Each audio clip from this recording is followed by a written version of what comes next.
The best leaders aren't reactive. They're very proactive. They know when they come in each day, each week, each month, they're seeing, for want of a better word, seeing the future. They've got their eye on the future.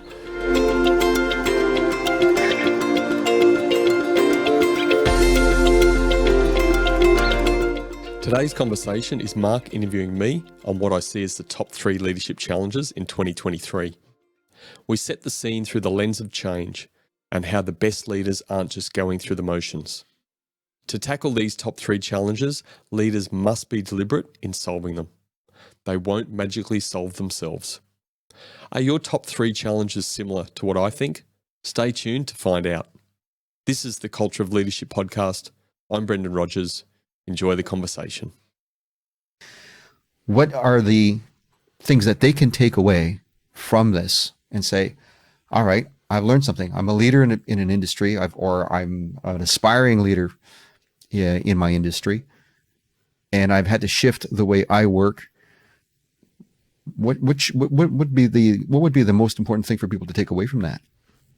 I think the first thing to mention in what you've talked about there is that dreaded word change. And that dreaded word COVID forced change. And that's the thing, that organisations, workers going into an office was common practice for a lot of types of work. And COVID was that burning bridge that said, we have to change something. We're forced to change something. So that therefore gave opportunities for people to work remotely when those conversations weren't being had, or those conversations didn't want to be had because it was in the too hard basket. Yeah. So to me, that's a real lesson in itself, because it's sort of people going through the motions. And leaders shouldn't go through the motions. Yeah, when you find something that works and you stick with it, but you're always looking at, there's always ways to improve stuff. So change, that burning bridge, COVID was the burning bridge, and it forced organisations, leaders, people working in organisations to think differently. They had no choice, right? If you didn't think differently, you probably closed down and you didn't come back. Or you did close down, you have so much cash reserves, which most businesses don't, and they came back when the dust settled, but who knew when the dust settled? So that's the first thing. Yeah. But I think for me and the conversations I'm having, granted, my client base is Australia. I don't venture out of that from a face-to-face consulting perspective. There's things that come up regularly, and I've boiled those down to three things, which for me are the challenges for leaders in 2023. But it's not just Australia. Yeah, we're involved in various groups. We know people from all around the world, and LinkedIn's a great tool. We know that. There's stuff happening on LinkedIn from people in various countries. The same challenges are happening across the board. There's organisations out there that have been remote work since they started. We're not talking about those sort of environments because they've got their systems in place. COVID, no COVID, doesn't matter. They're just working through. So we're talking about organisations that had a way of working, like you said, predominantly coming into the office or coming into a place of work, and that got changed abruptly. And fundamentally, now going back to change and going back to going through the motions, what I'm seeing and the conversations I'm having is that there's an element of organisations and leaders just going through the motions again. What I mean by that is that people are doing some work from home still, a lot of work from home still, come into the office every now and again, working from home, come into the office again when they feel like it. There's no structure to it. There's no deliberacy around it. So for me, that is the greatest challenge for 2023 moving forward for leaders. If leaders don't get deliberate about having conversations around what is our work environment going to look like in 2023 and beyond, that's a real strategic type conversation. Well, they're just going to be going through the motions. And workers don't like organisations going through the motions. They want to progress. They want to move forward. If they feel like they're just part of something that's just bubbling along without any deliberacy, then they'll probably go somewhere else. where they can get deliberate around stuff and they've got some real plan around what their work environment looks like. I know that I'm going to be required in the office X days, or I know that I'm going to be able to work from home X days, or I know I can do it fully from home, or I know I'm going to have to be coming into the office all the time. Then they're able to make deliberate choices themselves about, this is an environment I want to work in and I can do the best that I can. So one of the big questions then is that whole new model for the upcoming year, especially at the beginning of the year when you probably need to set some new standards and some role. You're probably having to establish what the goals are for the year. There's going to be some financial goals, some strategic goals. Usually, but that's a time that a lot of those things get implemented. There's going to be probably a number of leaders who are not sure what would be the steps that they would need to think about. What would be some examples of steps that would be appropriate to start with? And should it be conversations with their staff? Should they be doing a survey? What kind of things could they be doing? If it was me, and the sort of advice I give to leaders that I'm having conversations with, and even if I post something on LinkedIn or whatever, then it really starts with that word deliberate. We have to be deliberate about wanting to solve the problem. What's the problem? Well, the problem could be just categorized as, we need to get deliberate about what our work environment looks like moving forward. We've got this thing that's a bit all over the shop. We're not clear on it. Our people aren't clear on it, but we're just moving along with it. So what does our work environment look like into the future? And when we say into the future, I mean, that's could be years. That could be till the next COVID outbreak or the next pandemic. It's going to happen at some point, right? So being deliberate about wanting to answer that question, wanting to solve that problem, is absolutely the first step. What does that look like? What does it look like? What's the problem you're trying to solve? The problem I'm trying to solve is, we want to know what our work environment looks like. Are we going to be hybrid work environment? Are we going to have a bit of a mix of work from home, work from office? Are we going to be full office? Are we going to be full remote? Okay. What does that look like depending on the size of the organization? Well, if you're a large organization and you've got a leadership team, i.e. senior leadership team, that conversation needs to start there.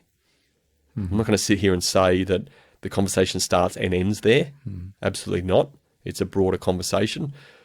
But the senior leadership team is responsible for the trajectory of the organization, have roles accordingly. They have to have that conversation there. If you're a small business that has a handful of staff, maybe up to 10 staff, for example, then I would be encouraging that strategic type conversation to have with everybody.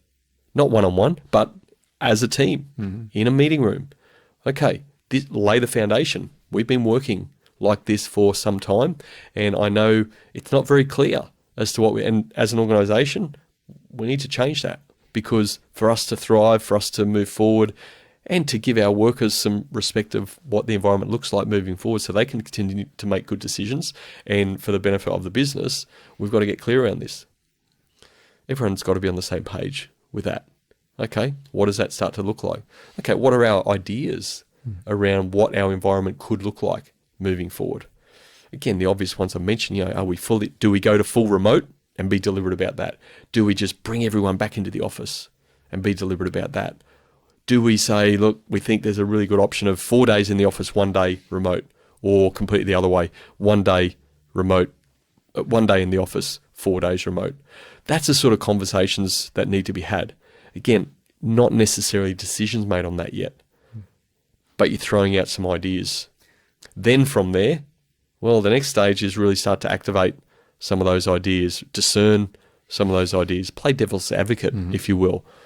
If we did this, how would that work in the environment? Why do you think this would be a better solution than this solution? Are there areas of the organization, if we're talking large organizations, that this is more appropriate for, or this is more appropriate for? Because I'm a believer in, it's not an all or nothing scenario.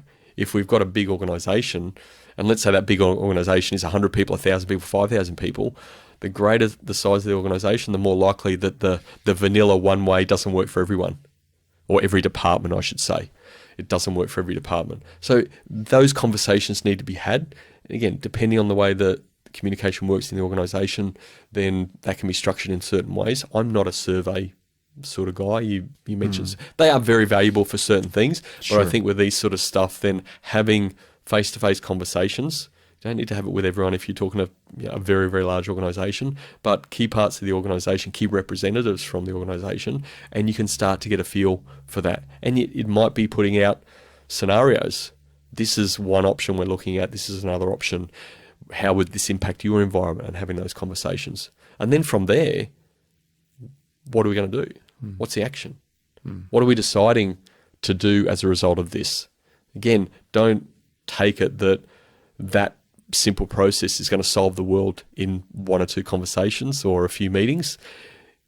It's a trial and error situation, isn't it? What we might think is working, we've done all the best conversational type investigation with key stakeholders, maybe it still may not work. The theory might sound sound, but in practice, sometimes it's not always the way it works. And if that's the case, what's not working? Come back to a conversation. What is it about this is not working? What do we need to change that might make this work better? The worst thing you can do is say, it's not working, let's throw all that away and let's start again. That's never the case. Organisations should never do that. And organisations that are in, I guess, product development type environments, they don't do that, right? They make prototypes and they adjust the prototype, they get some feedback and then they adjust. They hardly ever would they just throw it all in the bin and start from scratch again. There's going to be elements of it that work. And the same with this. It's like prototyping the situation. And that's why there's no one size fits all. Like I can't sit here, Mark, and say to our audience that this is a solution. You all need to get back to work, or you all need to go remote, or no, the best thing you can do is 3 days a week remote, 2 days a week from office. You can say you heard it here first that you're not Elon Musk.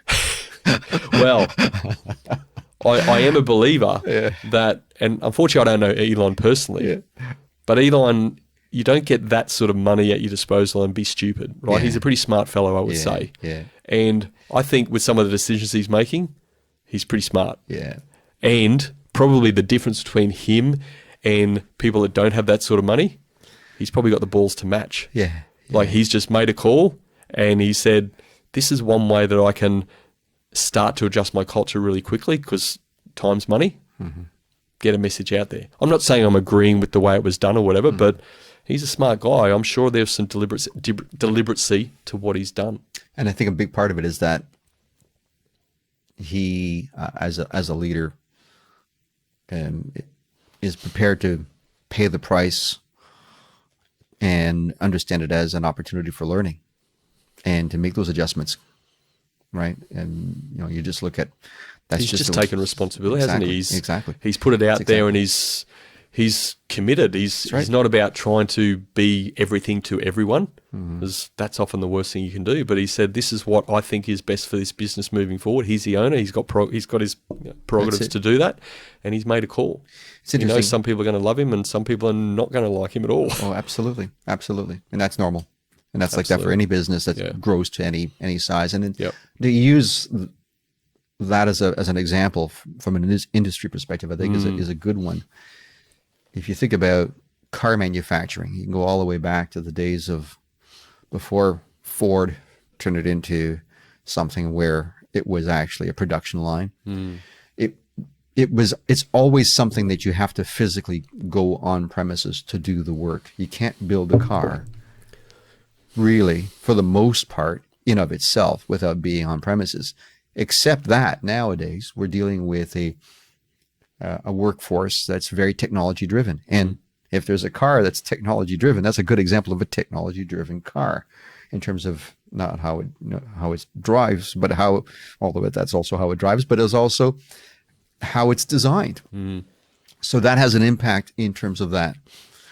What's happened in society is we've moved more and more and more towards the capacity to do certain tasks in a remote fashion. So that opportunity changes the scope. And as I mentioned before, again, prior to starting recording, is that I had experienced what remote work was like for a lot of people for a long period of time.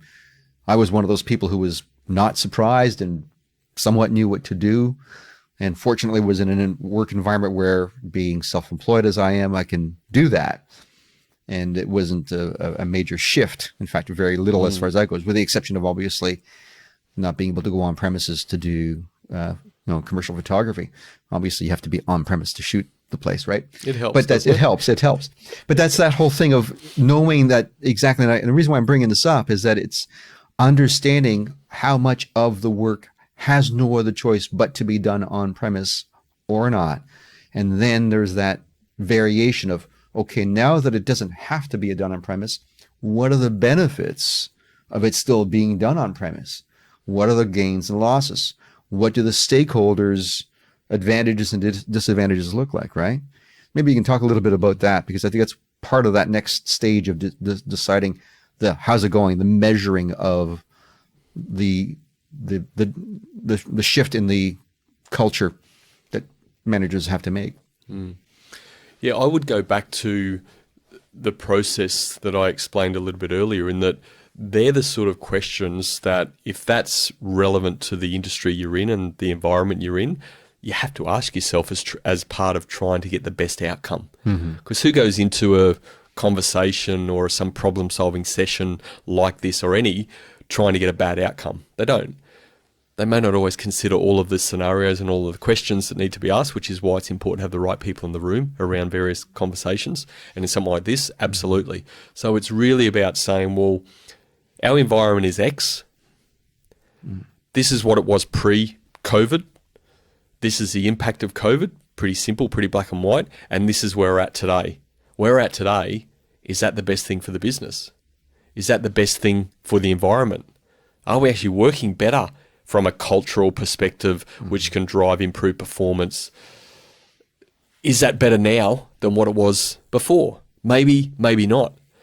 I would even say, even if it's not, doesn't mean that you say, well, back in the office. Yeah. Because my guess, not guess actually, my experience in a smaller scale around the clients that I work with is that a lot of that comes back to the leadership capability to manage remotely, or to manage a more hybrid driven workforce. So that's all I would say for that. I don't think it's right for me to sit there and say, here's the scenario and this is what it looks like. It comes back to that famous thing of questions and listening. Questions and listening. That famous thing for leaders is pretty important. It's actually one of the most important things we can do. Let's ask questions. Let's listen. Let's ask some questions off the back of that. Let's listen. And if we're interested enough and seeking to understand enough, then we'll get to a level where some confident and competent decisions can be made. And that is just going to look different for every business. And I would even say, even if you're in, you're in a service type environment, you may be an accountancy business in a service type environment. Well, just because you're in the same industry doing similar services, you've got a different culture as well. So how you operate remotely versus in office can be different. So it could mean that just because two businesses are in the same industry and doing the same stuff doesn't mean that the solution should be the same for those two businesses. Because once again, one could have a very, very competent leader today who is good and has adjusted themselves to manage in a hybrid type environment, and the other one hasn't yet learnt how to do that. It's not that they can't, they just haven't yet learnt how to do that, and they haven't sought the right help, or they haven't educated themselves in a way that is starting to move themselves forward. So many factors can impact this, but ultimately leadership is a big driver of what culture looks like in an organisation and how the business is fundamentally being run and being driven, and what the people think of the organisation as well. This is obviously going to have an impact on who wants to be the followers in the group, right? The staff, right? Because we were somewhat joking about the whole issue of how, leaders need followers, right? Otherwise, how do you have leaders? You still have to have that. And really what that is often their staff or their team. And, yes, you want to have the right people on the bus, as I said. Some people are going to want to leave. Some people are going to stay. And I think that maybe thinking in terms of the impact that it's going to have in terms of the change of the staffing and who it'll attract and what opportunities does the model bring, both the in-office, in-house, or hybrid, or fully remote. What does it attract? Maybe talking about that would be a good thing, because I think that's one of the things we really want people to think about is who are you actually going to be impacting, and how will it either bring new people, bring new blood into the organization, or possibly create a shift, hopefully a positive one. Yeah, it's once again, this is one of the challenges for me in 2023 for leaders. It's a challenge now, staffing. Getting the right people, getting what is deemed as good people for that organization. Because good for one organization doesn't actually necessarily mean good for another organization. That's very dependent on what they value from a behavioral perspective, especially. But if you're looking at that, the ability for the leader to know what they're looking for in people, the ability, going back to point one about what the work environment looks like, really important to have clarity around that, being deliberate about what that looks like. There's just a couple of factors. But if you've got that even as a starting point, then people will either be attracted to that because this is a sort of environment that I want to be involved in. This is a sort of purpose that this organization lives for and demonstrates, and I want to be part of that. Or it could be as shallow as they are a full remote organization. I want to work for a full remote organization. Sure. Or it's 3 days in office or 3 days out of office, whatever. Okay. If an organization is not clear around that, how can they sell themselves to people, to new people? In Australia, unemployment's very, very low. I know in other countries, unemployment's very, very low. Also in other countries and Australia, they talk a lot about, the great resignation and the quiet quittings come in, all that sort of stuff. Once again, I'm a massive believer. I've never, ever met a person that has left an organization because they love their leader. Funny that. Yeah. Now, I'm not saying that people will leave or won't leave organizations because their leader is so great. There's other development opportunities they want to take up or whatever. I get that, but they will think a lot harder and for a lot longer around, hey, this is a really good environment. I really I follow my leader respectfully. I'm not following them reluctantly because they're in a role of power, of superiority. Then people just generally don't do that. So if leaders are leading people in a way that people feel valued and cared for, they are very unlikely to leave. That is just fact. The research says it.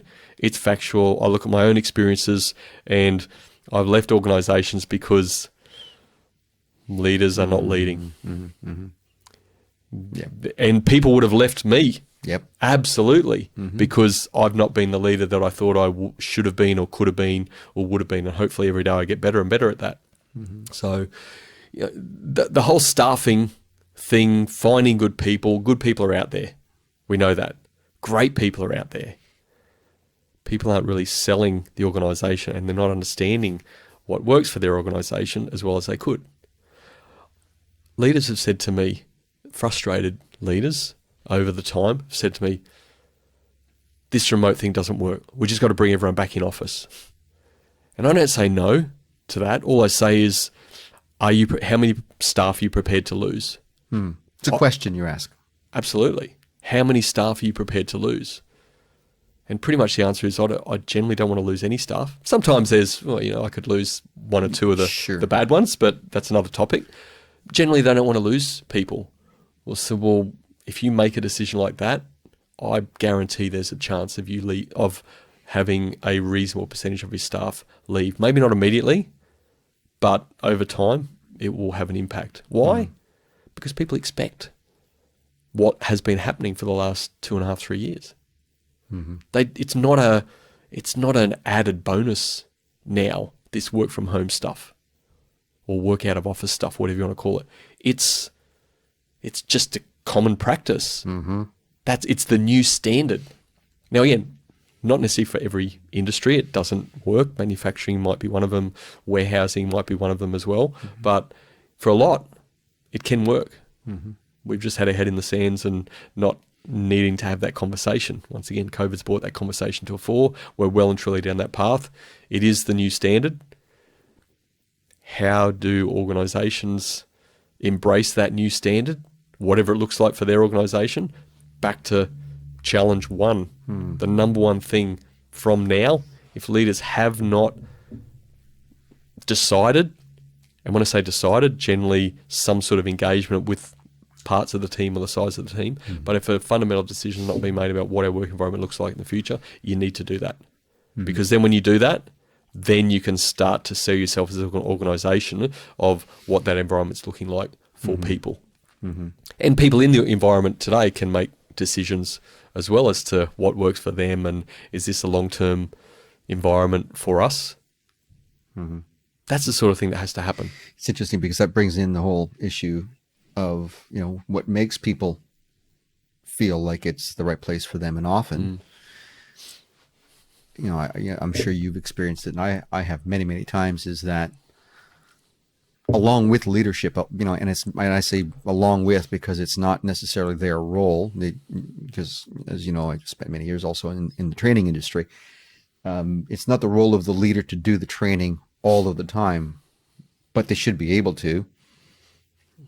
But when they are bringing in a training team or involving education or development, then they're doing it in unison or in congruence with the model that they're working under, right? It's most of the time training, if it's especially communications-based training, does benefit from being in person for the most part.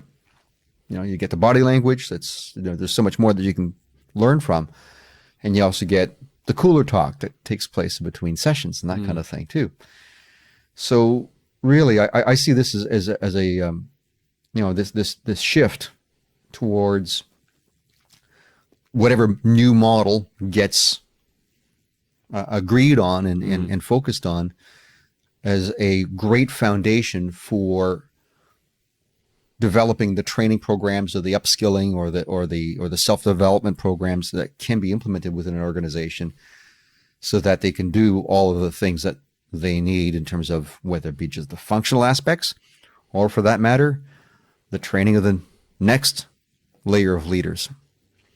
You know, it's I don't know, you probably have seen and experienced this, is that some of the best leaders that I've worked for, and you've probably also, are the ones who thought of you in a succession plan way of hiring. So they hire with the intent of, would I want to have this person take my role? If I had to step down, would I be happy to work for them? And how do I ensure that they've actually got what it takes to add value to the organization in that way? So training that next layer of leaders. So what are your thoughts in terms of, you know, how to implement that? How to bring that in as part of an important element in the coming year? Because it's going to be one of those things that people have to eventually get to the point where, okay, we've got the new strategy, we got the new hours of operation when you're in the office and all that. We've got the right people on the bus. Now we want to make sure that they're getting better. There's two parts I want to touch on. I guess the first one, just to park, so we don't forget it, is the human systems.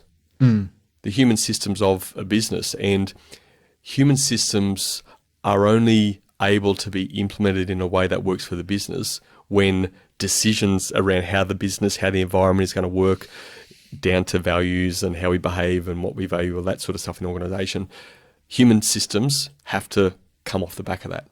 Okay, so I can unpack that a little bit more. But one of the points you just mentioned at the end about succession planning, I think we've got to be really, really careful around succession planning in my book, is that often when we're talking about succession planning, we're talking about it in exactly the way that you refer to. You know, it's what's the next move? What's the succession of this person? And would you like to take my role? How do we build you into that one? And that's fantastic. That's a key element of succession planning, without a doubt. But the reality is there are people, and we want people to not be looking at succession in that frame. Succession, to me, also is, how do I be so good in my role? How do I be better in my role. That's an element of succession. If I'm here today, well, my succession plan is how do I even be better tomorrow? So it's almost like being a better follower. Absolutely. Yeah. A better employee. How do I add more value to the organization? How can I do that? And people that are engaged and all these great words that we use in the leadership spaces, important words, but maybe overused at sometimes, that they're looking to do that. And again, the research says it's pretty clear that those that feel like they're getting more out of, i.e. they're learning and they're growing and they're developing in their role, whatever that looks like for them, whether that's moving up, moving sideways, enhancing their current role, they will stay a long time in organizations as well. Their needs are being met. So that I just want to clarify that point. I don't want people to think succession is always up.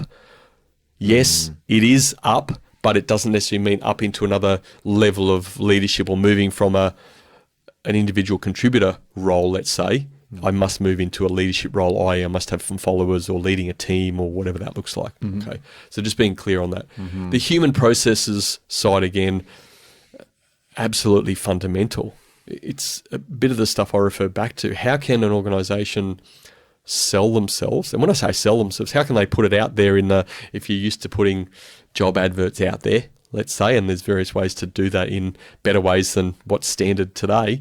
But if you don't know what your organisation values, if you don't know what your work environment in your organisation looks like, if you don't know the technical skills, that's the real simple stuff, really, normally. If we don't know the technical skills, how can you put this stuff out there in a way that somebody finds it and is attracted to the organisation? Again, people get more attracted to that why. The Simon Sinek, why are we doing what we do? That's that emotional attachment side. So that clarity around those sorts of things, again, you got to be deliberate. Wow, there's that word again. This isn't difficult stuff. It can be time consuming because you got to put deliberate time in. You got to have deliberate conversations. You don't just solve things in 5 seconds around this sort of stuff. You've got to go through a process and really talk it through to really get to the bottom of why do we do what we do, or what are these behaviors that we really value, filtering our decisions through things. You might test that and stress test it over a period of time and come back to it. But when you've got that level of clarity, well, actually, you're not having, generally, I find, to attract people, they're attracted to you. Why? Because bloody hell, most organisations don't do that. That's right. So you actually stand above the rest really easily. Even if you've got 50% of that clarity, you stand ahead of the others. And then all it is say, well, if that's recruitment, if that's how we're attracting people, how people are attracted to us, how do we bring that into our recruitment systems, i.e. our human systems? How do we put that in? And I'm not a fan of hundreds of pages policies or anything like that. It might be just a one page or 3 or 4 bullet points of the key things of this is how we operate here. Here's a checklist of this is how we run our interview process here, and hopefully not too standard interview, interview 30 minutes, you're hired or not, and whatever, getting to know and relating your investigation of that person and their fit of the organisation, but and your fit of them, how that works through questioning, through unpacking different scenarios. Well, again, all that can only happen if there's a level of clarity at the top end around, well, what do we value in this organisation from a behavioural perspective? That's where the human processes come in. Super important, absolutely. But if you think how most organisations seem to work, certainly ones I've been involved in for a long time from an employee side, is there's not that level of clarity with the left hand, but then you're getting the right hand, which is normally HR, good, bad or ugly, to try and write some human processes. It's just a complete misalignment. And they wonder why they're attracting people that don't always fit. It's like Russian roulette. It's like spin the dice and hopefully we get a good one. A lot of the time you might, a lot of the time you may not. And it's always the person's fault. Yeah. Oh, it's always the person coming in's fault. Yeah. Often the time when you've sold them an organisation that's actually not what they're not clear about who they are anyway. So how could I get clear about I'm really going to like this organisation? Let's face it, most people need money to live. Most people don't have enough money to not work. So that's going to be a bit of a driver. So they'll take it and then they'll realise fit's not there. I'm not really enjoying this. I'm not enjoying the role. Expectation a bit different to what I had, and they start looking. Yeah. And they quite quit, like they're saying. They don't necessarily give you the real feedback. They tell their friends the real reason why left because Brendan's a tosser to work for, or Mark's just a pain in the ass, and I just couldn't handle it anymore. I really like my colleagues, but I can't stand Brendan or I can't stand Mark, and they impact my life every day. So I'll go somewhere else. Yeah. And there's enough opportunities out there in the world to Especially find now. jobs, right? Especially right now. And that's Absolutely. one of the things that if there's anything that I think we've noticed in the world of retention is it's far shorter than it's ever been. Turnover is amazingly rampant. It was a time when Be interesting to know the numbers on that sort of stuff nowadays. I don't know what they are, but yeah. I think that's one of the things that kills a business is when if you actually look at how much how little retention an organization has as an employee or as someone looking for work or looking to make that change or to become an employee. If you don't actually have a high level of retention in the organization, what does that say about the organization as a whole? That's just funny because I just come back from speaking at the Zoho conference, and one of the things that everyone that works for Zoho, for the most part, especially the ones that come from India, they all talk about the fact that they've been there for 7, 8, 10, 12, 13, 14 years in a tech company. And that hasn't been, that started in the late 2000s roughly, which is a long period of time. They have high retention, right? And it's an unusual thing. And that makes them attractive to work for. They actually probably are one of those few organizations that have that success because of that. Other reasons too, sure, but that's an example of that. So I think about how leaders can think in terms of what are they offering in terms of that development program that demonstrates that it's worth sticking around, so that that upskilling that's going to take place, that becomes the carrot or the opportunity or the reason to stick around for a little longer, even when things don't go right. Because I think that as you mentioned earlier on, that with the whole thing of being deliberate, every time you said the word, it made me think about the other version of exactly the same word, which is to deliberate. Right? You have to have a deep conversation. You have to deliberate about what you were deliberate about, and work through whether or not the shifts or the changes were in fact correct through good measure. And then by making those adjustments and demonstrating to the team that you are aware of your successes and your failings, that in of itself, I think, is one of those things that creates a higher level of retention. So it's really, developing your team and developing yourself as a leader, I think is one of those things where that feedback model of, usually it's a good, when the business is doing well, not just in financial numbers, but also in sort of call it a happiness index of the staff, as much as it is the customers. I think it's a really good indication of where you're going. Yeah, retention, I think it's like any measure, right? There's context that has to be added to the measure. I think as a basic rule, retention as a measure is a good measure. That's my belief. When's a time when it may not be a great measure? Well, in today's environment in Australia specifically, very, very low unemployment rate. It's probably a good measure, right? Because it's not that difficult for good people to get a job. In times of higher unemployment and people are a little bit more risk averse and scared at changing things, I think retention can be one of those measures that still may be okay, but there's other context that needs to be considered. Absolutely, right? Well said. And there's other factors. Pay can come into that. Again, I'm a big believer, and I know you know this, that finance is a very, very short-term motivator. So, earning a lot of money generally means you spend a lot of money.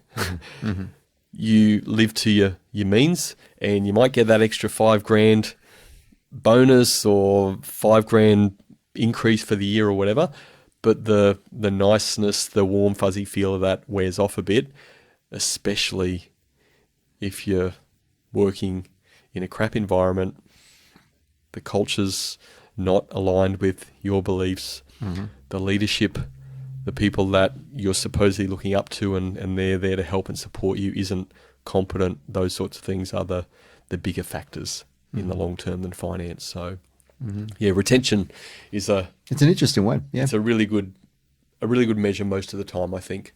But Yeah. there's always context that can change that. Yeah. And one that could easily be misunderstood very easily. Yeah. I think it's data, right? I mean, we can Yeah. present data. Oh.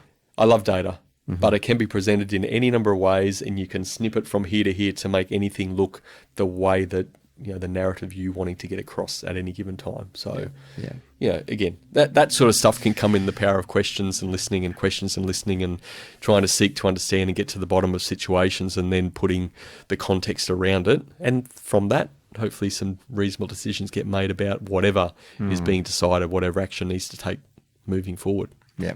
So It's going to be an interesting year, 2023.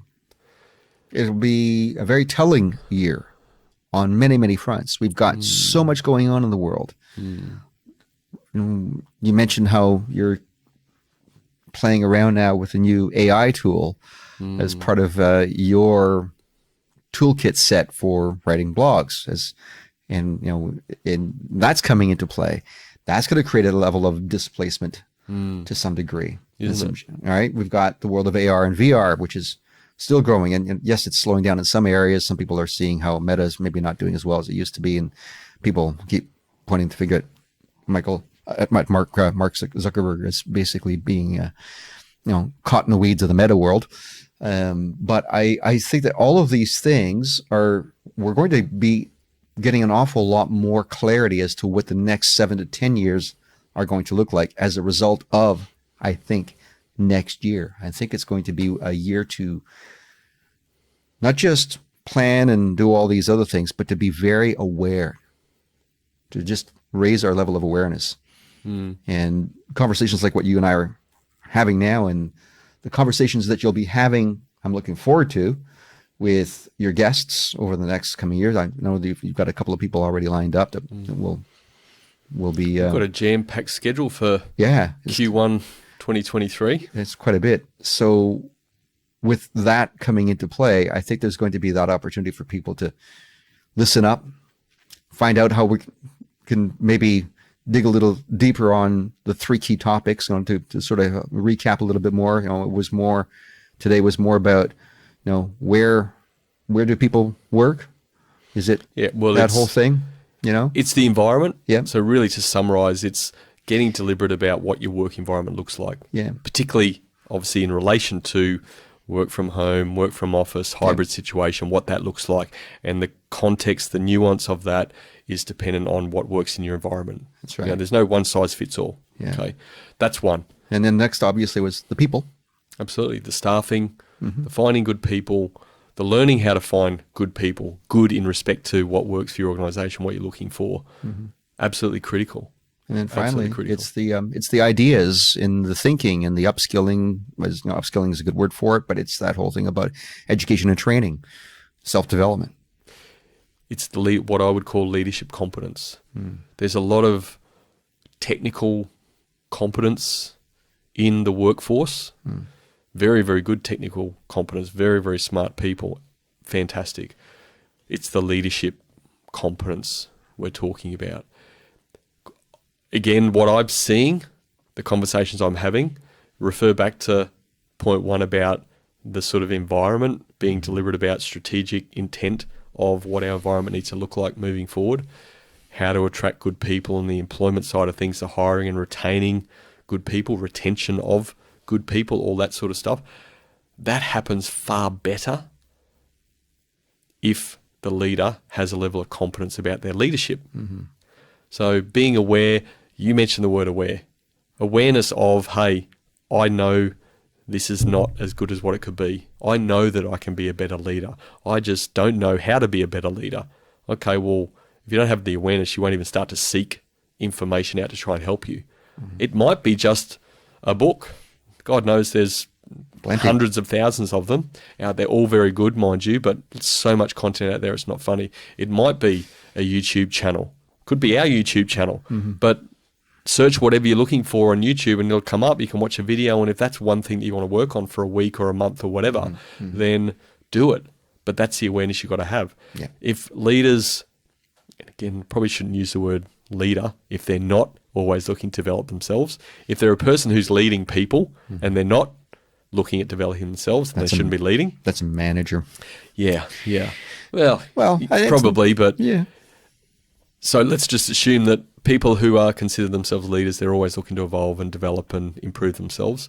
So upskilling, super important. They do that, and they're always on that wheel of improvement, self-mastery, continuous improvement. Then points 1 and 2 will start to fall in place. Yeah. And there'll be so many other things that will start to fall in place, whether that's how they manage change in an organization, which is a constant. Sure. How they run their various types of meetings that they have. We've touched on strategic type meetings today, but it could be a one-on-one performance type meeting. It could be a one-on-one learning and development type meeting. It could be a tactical meeting with the team, looking at the operational functions week to week around the performance of the team side of things. It might be a project management related meeting. There's so many different types of meetings, but all of those sort of things, if you're not really clear on what that should be or how that should work, and you're just reacting to situations, then that's not showing very good leadership competence in my book.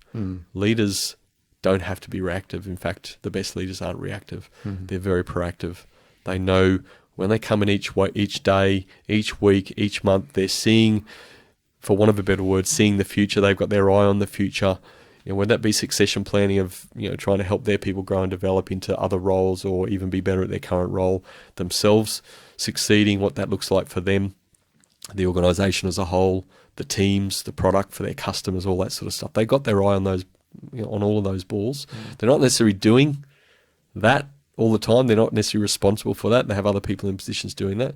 But if they've got their eye on those things and they're considering those things, and they're developing their leadership competence, which is fundamentally will make a significant difference to the quality of the organisation, the quality of the people in the organisation, and the quality of the output, whatever that looks like for customers. Yeah. It's going to be an interesting year, 2023. For us, it's going to be super. Yeah. We have a super year planned, not only for the podcast, but for some of the online learning we've got under development at the moment, some of the systems, some of the signature frameworks, all that sort of stuff. But some of the speaking stuff we're going to be doing, and more of this sort of stuff as well. We didn't do, well, I think we really only did our key takeaways for the year, our top key takeaways for the year last year, and we're going to be doing that again this year. But right. there's lots of exciting stuff to go. Yeah. And hopefully our focus is definitely to help create confident leaders. We're very much focused on that. So hopefully we keep moving on that path and achieve that in 2023 and moving forward, always with that lens. What can we do? What conversations can we have?